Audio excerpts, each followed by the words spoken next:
Oh, thank you very much, Mr. Deputy Speaker. Can I start by saying what a pleasure it is to see the Vice-Chamberlain on the front bench, who is my whip, and a very good whip she is too. And even if she wasn't, I would say that in this House, because of course the whip's on side, but it happens to be true, Mr. Deputy Speaker. I'm going to start with a number of thank yous. Firstly, to my staff team, Mo Smith, Jamie Carter, James Williams and Louise Brown. All of our staff make us look better than we are. Mine are no different, and I'm very grateful to them. But I also want to thank a number of organisations and individuals in the constituency in this place for helping with various things that I've done in the past year, because I've run quite a number of events and campaigns locally. And I couldn't have done that without the help of lots of different people, beginning with a work experience campaign that I started last year, because I found, and I think most members would find if they checked, that work experience has dramatically declined in the post-COVID period. Because with so many people working from home, it's been one of the things that they have dropped. And yet it's crucial for people in their school years and their later teen years to get experience of the workplace, to understand how it works, make connections, observe how they should behave. So I started this because the young people at local schools, and I visit one almost every week, were telling me that it was very difficult to get. And I was really pleased with the response from companies like Rebellion and Hachette and Newton Europe and so on, who essentially said, you know what, you're right, we have dropped this and we're going to start doing it again. And they provided really good opportunities for young people locally.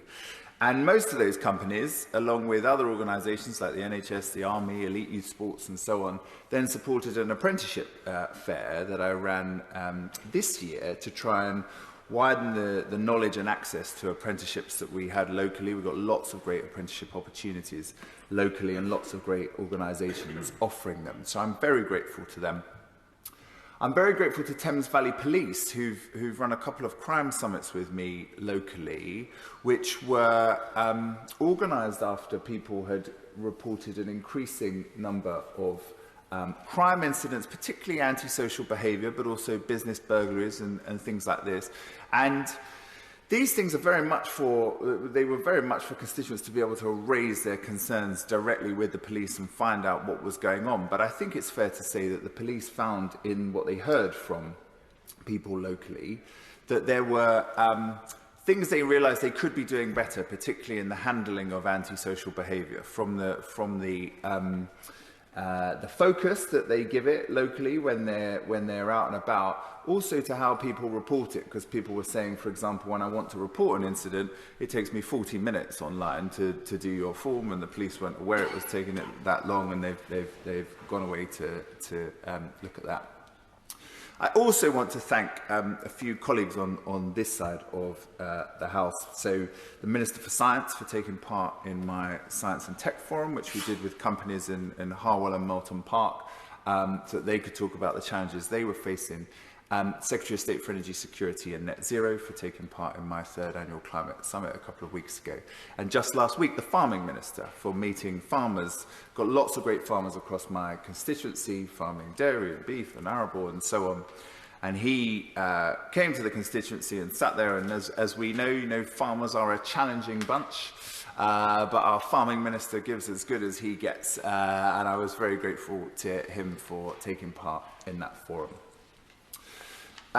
3 things I want to touch on, and then I want to just give a special mention to someone.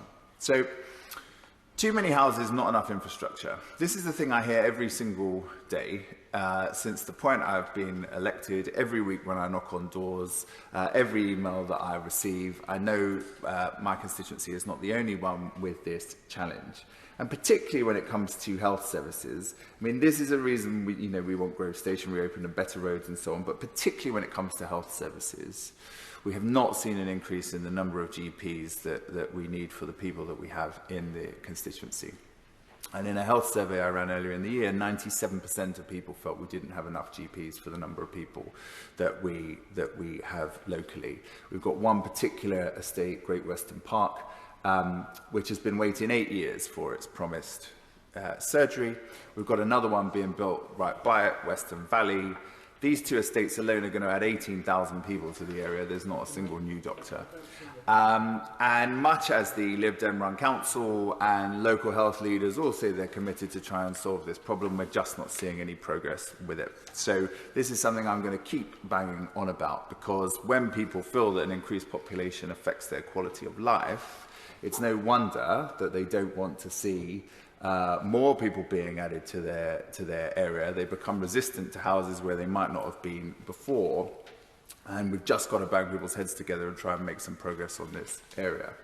The second one is very much more a local one, which is the AEAT pension campaign. So part of the AEA was privatised, transferred to a new company in the 1990s, and the advice that they received about their pensions at that time proved to be inaccurate and misleading, and lots of them transferred to their pensions without knowing the increased risk that they would face.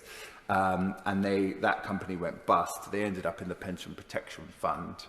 And they've pushed and pushed and pushed for 10 years to try and get someone to look at their case. Finally, this year, we got the National Audit Office to look at this. The Public Accounts Committee has looked at this.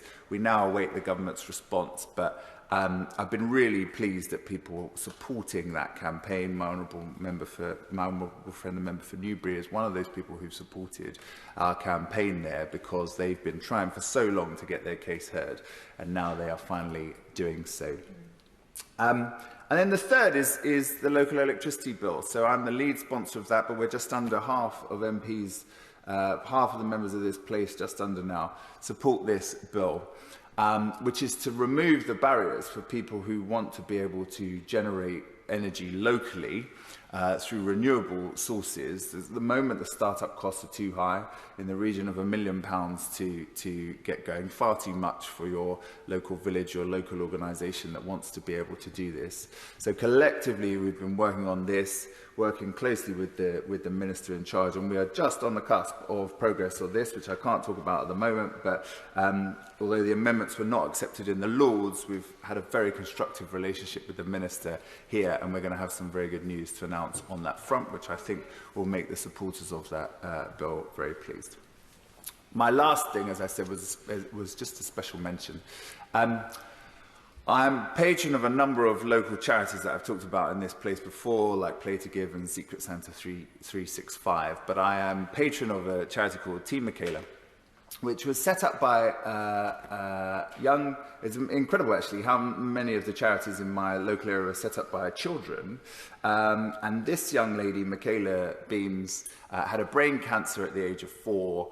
And as soon as she was able to, decided that she wanted to help all the children who were suffering from cancer. She set up her own charity at a very young age. She's still a teenager, but for years now, she's been supporting children in the local community who are facing cancer diagnoses themselves. She's an incredibly inspirational young lady, and was chosen as one of the King's coronation champions for the whole country this year. Incredibly proud moment for her and deserved recognition, and I just wanted to take this opportunity to congratulate her. And now to wish you, Mr. Deputy Speaker, and everybody who works here, a very restful recess.